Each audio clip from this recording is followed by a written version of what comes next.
ಇವತ್ತು ಪ್ರಕಟವಾಗಲಿರುವಂತಹ ದ್ವಿತೀಯ ಪಿಯು ಫಲಿತಾಂಶಕ್ಕೆ ಕಾಯ್ತಾ ಇದ್ದಾರೆ 6,98,000 ವಿದ್ಯಾರ್ಥಿಗಳು. ಬೆಳಗ್ಗೆ 10 ಗಂಟೆಗೆ ಸುದ್ದಿಗೋಷ್ಠಿ ನಡೆಸಿ ಫಲಿತಾಂಶ ಘೋಷಣೆ ಮಾಡ್ತಾರೆ. ನಂತರ ಬೆಳಗ್ಗೆ 11 ಗಂಟೆಗೆ ಅಧಿಕೃತ ವೆಬ್ಸೈಟ್ನಲ್ಲಿ ಫಲಿತಾಂಶ ಪ್ರಕಟ ಆಗುತ್ತೆ. ಆ ವೆಬ್ಸೈಟ್ ಯಾವ ರೀತಿಯಾಗಿದೆ, ಆ ವೆಬ್ಸೈಟ್ ಏನು ಅನ್ನೋದನ್ನು ಕೂಡ ನ್ಯೂಸ್ ಫಸ್ಟ್ ಸ್ಕ್ರೀನ್ ಅಲ್ಲಿ ನೀವು ಗಮನಿಸಬಹುದು. karresults.nic.in ಈ ಒಂದು ವೆಬ್ಸೈಟ್ ಅಥವಾ ಇನ್ನೊಂದು ವೆಬ್ಸೈಟ್ ಕೂಡ ಇದೆ, pue.kr.nic.in ವೆಬ್ಸೈಟ್ನಲ್ಲಿ ನಿಮಗೆ ದ್ವಿತೀಯ PUC ಫಲಿತಾಂಶ ಲಭ್ಯವಾಗುತ್ತೆ. ಮತ್ತಷ್ಟು ಡೀಟೇಲ್ಸ್ ನಮ್ಮ ಕರೆಸ್ಪಾಂಡೆಂಟ್ ಪ್ರಗತಿ ನೀಡ್ತಾರೆ. ಪ್ರಗತಿ, ಇವತ್ತು ಸೆಕೆಂಡ್ PUC ಫಲಿತಾಂಶ ಪ್ರಕಟ ಆಗುತ್ತೆ, ಹೇಗೆಲ್ಲ ಸಿದ್ಧತೆ ಇದೆ, ಡೀಟೇಲ್ಸ್ ನೀಡ್ತಾ ಹೋಗೋದಾದ್ರೆ? ಸಭಾ ಮಾರ್ಚ್ 1ನೇ ತಾರೀಕಿಂದ ಮಾರ್ಚ್ 22ರವರೆಗೆ ಈ ಒಂದು ದ್ವಿತೀಯ PUC ಎಕ್ಸಾಮ್ ನಡೆದಿತ್ತು. ಸುಮಾರು 6,98,000 ವಿದ್ಯಾರ್ಥಿಗಳು ಈ ಒಂದು ಪರೀಕ್ಷೆಯಲ್ಲಿ ಭಾಗಿಯಾಗಿದ್ರು. ಇವತ್ತು ಸುಮಾರು 10 ಗಂಟೆಯ ಹೊತ್ತಿಗೆ ಪತ್ರಿಕಾಗೋಷ್ಠಿಯನ್ನು ನಡೆಸಿ ದ್ವಿತೀಯ PUC ಪರೀಕ್ಷೆ ಮೊದಲ ಪರೀಕ್ಷೆಯಲ್ಲಿ ಯಾರು ಟಾಪರ್ ಆಗ್ತಾರೆ ಅದೆಲ್ಲದರ ಇನ್ಫಾರ್ಮೇಶನ್ ಅನ್ನ ಇವತ್ತು ಕೊಡಲಾಗುತ್ತೆ. ಅದರ ಜೊತೆಗೆ 11 ಗಂಟೆಯ ಹೊತ್ತಿಗೆ ನಿಮಗೆ ಅಧಿಕೃತವಾಗಿ ಎಲ್ಲಾ ವಿದ್ಯಾರ್ಥಿಗಳು ಕೂಡ ಅಧಿಕೃತವಾದ ಶಿಕ್ಷಣ ಇಲಾಖೆಯ ವೆಬ್ಸೈಟ್ ನಲ್ಲಿ ರಿಸಲ್ಟ್ ಅನ್ನ ನೋಡೋದಕ್ಕೆ ಅವಕಾಶ ಇರುತ್ತೆ.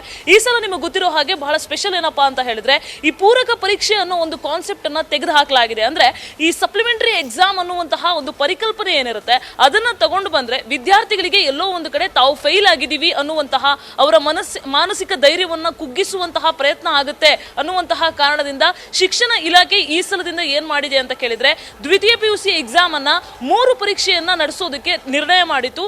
ಮಧು ಬಂಗಾರಪ್ಪ ಅವರು ಶಿಕ್ಷಣ ಸಚಿವರಾದ ಮೇಲೆ ಈ ಒಂದು ಮಹತ್ವದ ನಿರ್ಣಯವನ್ನ ಕೈಗೊಳ್ಳಲಾಗಿತ್ತು. ಈ ವಿಚಾರಕ್ಕೂ ಕೂಡ ಸಾಕಷ್ಟು ವಿರೋಧ ಆಗಿತ್ತು. ಯಾಕಂದ್ರೆ 3 ಪರೀಕ್ಷೆಯ ಅವಶ್ಯಕತೆ ಇದೆಯಾ, ಪರೀಕ್ಷೆಯ ಮಹತ್ವ ಕಳೆದು ಹೋಗುತ್ತೆ ಅನ್ನುವಂತಹ ಒಂದಷ್ಟು ಟೀಕೆಗಳು ಕೂಡ ವ್ಯಕ್ತ ಆಗಿತ್ತು. ಅದರ ಮಧ್ಯೆ ದ್ವಿತೀಯ PUCಯ 3 ಪರೀಕ್ಷೆಯಲ್ಲಿ ಮೊದಲ ಪರೀಕ್ಷೆ ಈಗ ನಡೆದಿರುವಂತದ್ದು, ಇವತ್ತು ಅದರ ರಿಸಲ್ಟ್ ಕೂಡ ಬರುವಂತದ್ದು. ಇದರ ರಿಸಲ್ಟ್ ಬಂದ ಮೇಲೆ ಇನ್ನ 2 ಪರೀಕ್ಷೆಯ ಏನೋ ಅನೌನ್ಸ್ಮೆಂಟ್ ಆಗುತ್ತೆ. ಅಂದ್ರೆ ಅದರ ಪರೀಕ್ಷೆ ಯಾವಾಗ ನಡೆಯುತ್ತೆ ಅನ್ನುವಂತಹ ಡೇಟ್ ಅನೌನ್ಸ್ ಆಗುತ್ತೆ.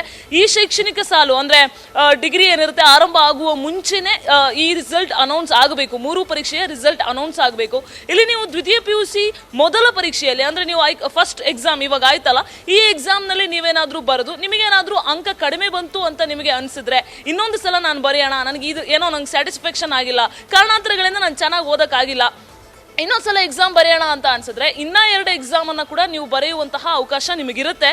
ಬಟ್ ಈ ಎಕ್ಸಾಮ್ ಏನಿರುತ್ತೆ ಇದು ಕಡ್ಡಾಯವಾಗಿ ನೀವು ಅಟೆಂಪ್ಟ್ ಆಗಲೇಬೇಕಾಗುತ್ತೆ. ಸೊ ಹಾಗಾಗಿ ಈ ಪರೀಕ್ಷೆ 1ಕ್ಕೆ ಎಲ್ಲರೂ ಕೂಡ ಅಟೆಂಡ್ ಆಗಿರ್ತಾರೆ. ಬಟ್ ಪರೀಕ್ಷೆ 2 ಮತ್ತೆ ಪರೀಕ್ಷೆ 3 ಏನಿರುತ್ತೆ ಅದು ನಿಮ್ಮ ಆಯ್ಕೆಯಾಗಿರುತ್ತೆ, ನಿಮ್ಮ ಆಯ್ಕೆಗೆ ಬಿಟ್ಟಿದ್ದಾಗಿರುತ್ತೆ. ಸೊ ಇವತ್ತು 11 ಗಂಟೆಗೆ ಅಧಿಕೃತವಾಗಿ ಶಿಕ್ಷಣ ಇಲಾಖೆಯ ವೆಬ್ಸೈಟ್ ನಲ್ಲಿ ಫಲಿತಾಂಶವನ್ನು ನೋಡೋದಕ್ಕೆ ಅವಕಾಶ ಇರುತ್ತೆ. ಅದಾದ ಬಳಿಕ ನೀವು ಯಾವತ್ತು ಬೇಕಾದ್ರೂ ಅಂದ್ರೆ ನೆಕ್ಸ್ಟ್ ಎಕ್ಸಾಮ್ ಯಾವಾಗ ಆಗುತ್ತೆ ಅನ್ನುವಂತಹ ಮಾಹಿತಿ ನಿಮಗೆ ಸಿಗ್ತಾ ಹೋಗುವಂಥದ್ದು. ಸಭಾ ರೈಟ್ ಪ್ರಗತಿ, ಧನ್ಯವಾದ ಡೀಟೇಲ್ಸ್ಗಾಗಿ.